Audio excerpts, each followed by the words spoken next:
Yes, in voice like Nightingale. Ladies and gentlemen, Estar Mykel. Welcome. Thank you. Is your seatbelt securely fastened? Yeah, sure, definitely. All right, we're taking off, Reg. Okay, where were you born and raised? Okay, I was born in Nigeria, Kwara State. I was raised a bit there and then moved on to Gambia and then Sierra Leone. So which of our local languages? Do I speak? Yes. Creole. Creole? And a little bit of Mende. Yes. Yes. You talk for where Michael, you get for talk to him in Benin because Michael I didn't hear you. Great. Okay, so what thing bring you come to salon? Music, work, or family ties? Music and family ties. Okay, so any of your family members then musically inclined or Naina the only one? Of course. Oh, really? My days. I come from a family of very great talents. Okay. My younger brother is a beautiful singer. In fact, he's just graduated from the University of Nigeria with a very good results in performing arts. Look at you showing off. I come from a very, oh my goodness. Show off, girl. Oh, it's true. My dad sings. My elder sister sings beautifully as well. She just released her album as well called I Surrender. Okay, beautiful. So how were you when you told yourself that this is what you wanted to do? I was 10. 10 years? Yes. And you've been singing since then? Mm-hmm. Wow. Okay, so what motivates you or what is pushing you to do music? The love that I have for it, it's an intrinsic feeling. It's something that I'm really blessed with, and I just kind of find anything else to express myself. And music is very powerful, and I do all with writing as well. What inspires me is sometimes my fear. I'll tell you the truth. Your fear? Yes.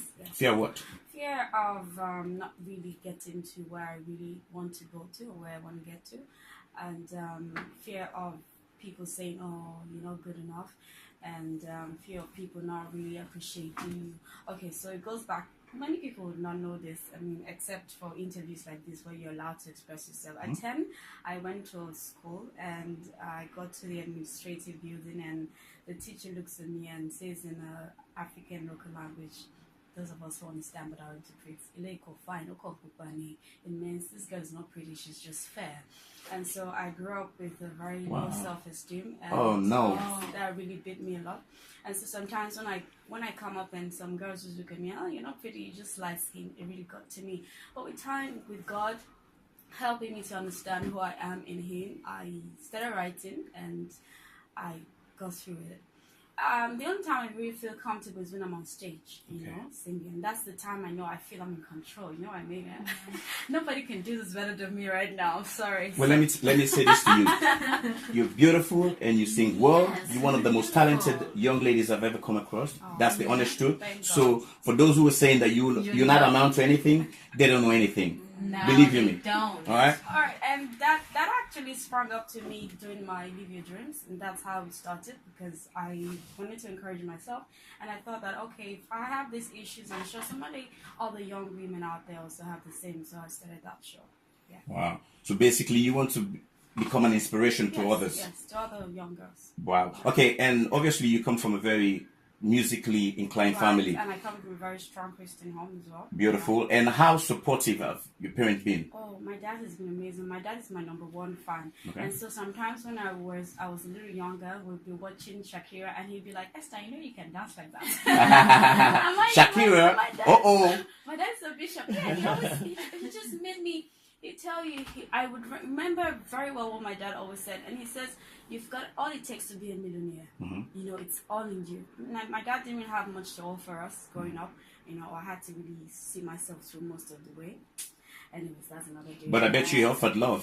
Of course, because that's the key. That's the most important thing, and he was able to at least see me through my secondary school education, and I've been strong since then. You know, coming up with a very strong parental guide.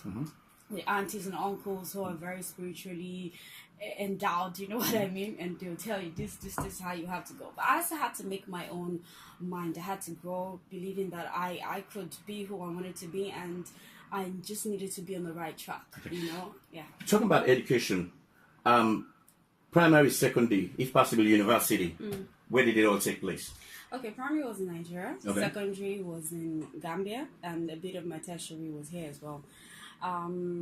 Okay, so I came through for music and I did my music course at the Balanta Music Academy Beautiful. for 3-4 years, and now I'm at IPAC studying marketing and communications. Yeah, and I hope I get to have a PhD. To date, how many albums have you released? Just one. Right, let's talk about you being a young female artist in an industry that is dominated by male. I know. What are some of the challenges you face? It's enormous. From feeling like you need to really double up, you need to push really hard, and from our problems are just too much. You're a pretty girl, you walk into any place, and the next minute somebody is onto you and trying to, squeeze you here and there, and if you do not let that be, they just not give you the gig or something like that. But I've learned to be strong. I don't think I go around begging anybody to, accept anything. I just believe I'm really, really talented. And it took me a long time getting here. So how do you overcome those challenges? It's just by believing that I've got it all. I mean, I don't see why I would want to stoop to something else when I know I'm a full package, man. I'm a full package. I'm pretty. Whoa, confidence. I love that. If you're coming from the depth of my low self-esteem, you understand what it means to feel very low. I mean, you come into a place and you think you're the one smelling the least. My days. You come in and you have a great idea and you're so nervous and so afraid to speak up because you think your point wouldn't make any sense. So it's a lot. It took a lot of me trying to fix and change that. And so sometimes when I come across people like I'm overconfident, I'm sorry. I don't mean to. It's just because I know where I'm coming from. I don't want make to no apologies, please don't. Yeah. So I get to be very strong, which I believe I am, considering some of the things I've been through as a young person and as a young woman as well, and probably still going through. But with God and me believing that I will pull through, I'm still on it. And so I don't see any guy who's up to it. I mean, if we open our voice here, man, you can't stand it. Especially with my pitch. I just need to be too small. Okay, so here's a challenge being thrown at you right now. Yeah. Earlier I said you sound like Florence Nightingale. Yeah. Now, I want you to do something for us live on air right now. Wow. What do I do? Something. Okay, there's a song I did, a friend of mine did for her mom, so I'm just going to do it, and I'm dedicating to all those who've lost a loved one. Yeah? What's the song again? Inspiration falling on me when I cry. Cause love is not a magical thing, it's only natural. You were there for me, even when I thought I didn't have any. But you've gone so far, and I don't know what to do. You led my footsteps alright, kept me by your side. Though you've gone so far away, you want to live without a trace, cause I need you in my life. Adore, I know you're not here now, cause you will be my one and only. I will think of you for life, cause I need you in my life.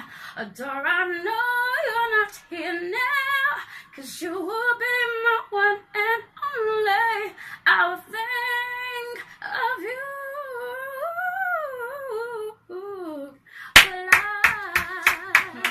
Whoa.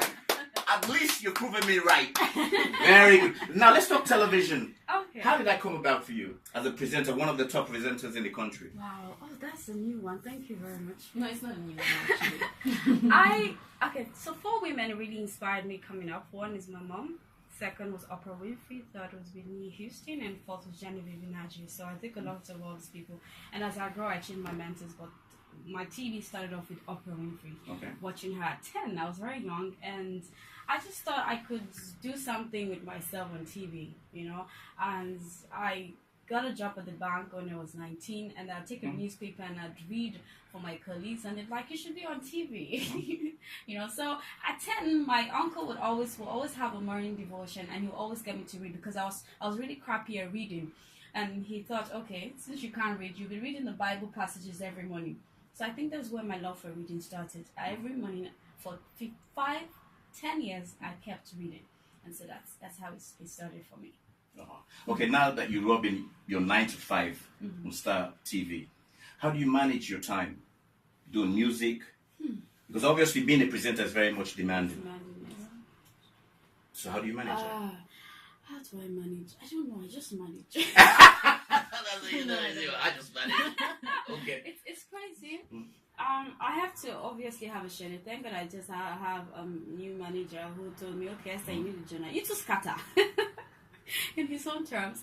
And so I have so many things I'm working with. I just don't just have TV and music. I also have music for girls initiative. Okay, so you have a management yes, team. Yes. Okay, and who's your management? Collins Campbell. I just have one manager at the moment. I still work as an indie. I'm not signed to any record label. Okay. I'm trying to get a team of people who believe in my dream, and I also have Swallow, who's doubling as my publicist. They're in the studio right now, so shout out to them. It's always beautiful to have people who believe in you and who understand you. I'm I'm a second of you, you know what I mean? I just need it, and I can push, and he step on toes, and you just have to understand, because I want it to happen, and you have to understand where I'm heading to, see it with me and help me get there, because at the end of the day, we all benefit, as a whole. So it's crazy. Now he helps me to schedule my time. Beautiful. Reminds me, okay, you have this appointment or that appointment, you have to go here, what's happening, and all that. And I'm very disciplined. That's one thing to my work. If I have to be on air by 8 a.m., I know I have to be up by 6:30 latest, and I'm on. I have meetings in between. Radio and working on radio, you're allowed to have time, except when you're on continuity announce. You work as a continuity announcer, which takes you for 5-6 hours. But you don't work every day. You have probably Monday, Tuesday, Wednesday. So the other days I use them to run around. And right now I'm really strong on women empowerment. I also have to find time for my girls, which I meet every Saturdays at 12. From morning till 3 o'clock on Saturday is my me time, and 3 o'clock I get back to the studio. So you have to be able to set your priorities right, put them on scale of preference, understand that this comes before this and that it comes before after that. So that's how I do it. Planning. Yes, planning. All right. My music is not just because I have a good voice, it's because I have a calling to be a minister. I've tried singing secular before, trust me, and it didn't work, because that's not what God has called me to do. And one thing I always tell people is purpose. You have to understand that you have a purpose. And when you don't find the purpose, you feel empty and you're not fulfilled. Thank you. So I have decided to find my purpose, and that's in serving through my talent. And able to communicate and relate to all the younger people, and especially women, and tell them you have to find that talent, you have to find that purpose and fulfill your calling, because everybody who's born on earth has a purpose. God hasn't dropped us from heaven just like that. He's packaged us with everything we need.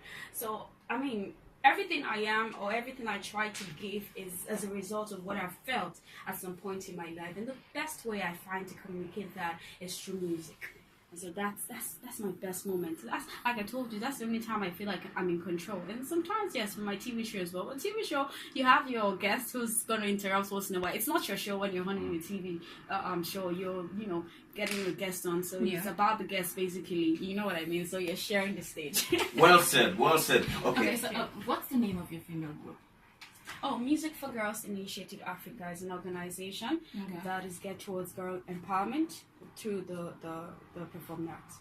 Okay, describe Estar Mykel. Oh, Estar Mykel is simple and fierce. I'm hardworking, I'm determined, I'm compassionate, I'm romantic. Yes, I want some people to laugh. Oh, Collins. I'm a lover. Reg. Okay. I'm a lover of God. So many things embedded in one.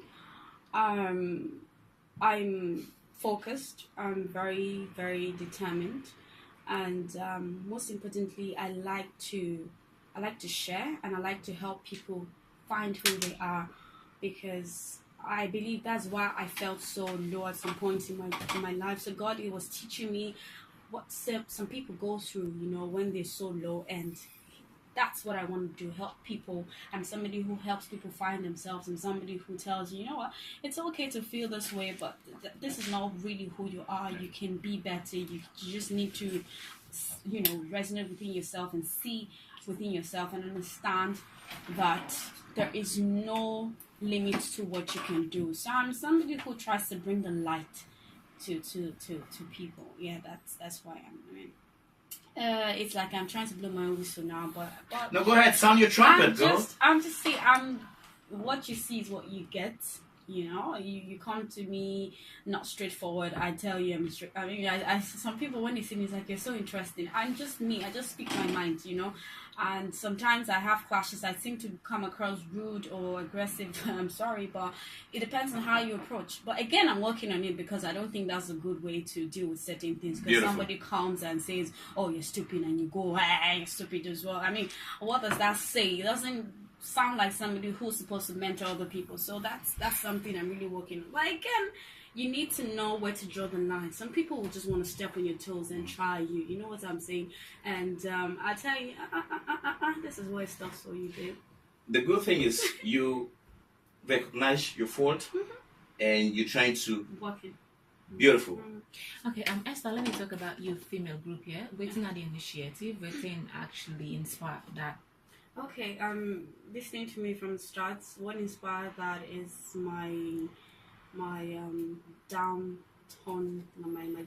moments, my moments where I couldn't find myself. I didn't know who I was. I didn't know what I wanted to do, and there was nobody. There was no woman figure. You know, losing a mom at 14.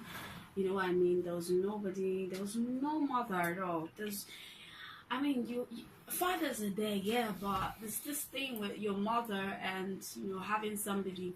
So what prompted that is the fact that I wanted to be able to reach out. Most of us do activism or women empowerment from a distance. It doesn't really work. What impact do you create?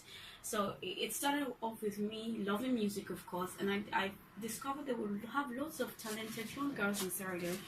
And the abuse is also a lot, you know, going on with those who are talented. So I thought if I can get a circle of young talented women and tell them, yes, you're talented, and you don't need anybody to tell you that because you know it, and you don't need to, you know, lose yourself because you want to get airplay on the radio or because you want to have a deal.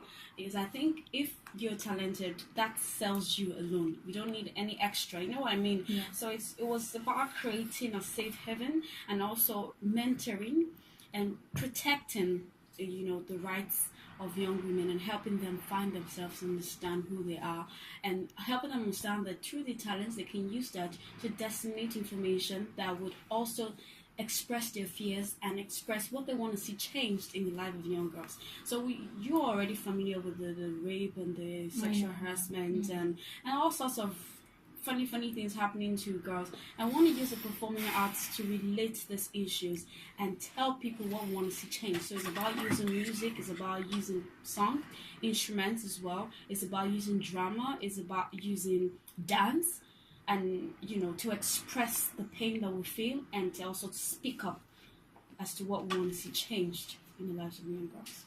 Okay, you can listen to the Jimmy B should be a part of it, but we're taking songs from we guest now the studio in Esther, and we will come right back.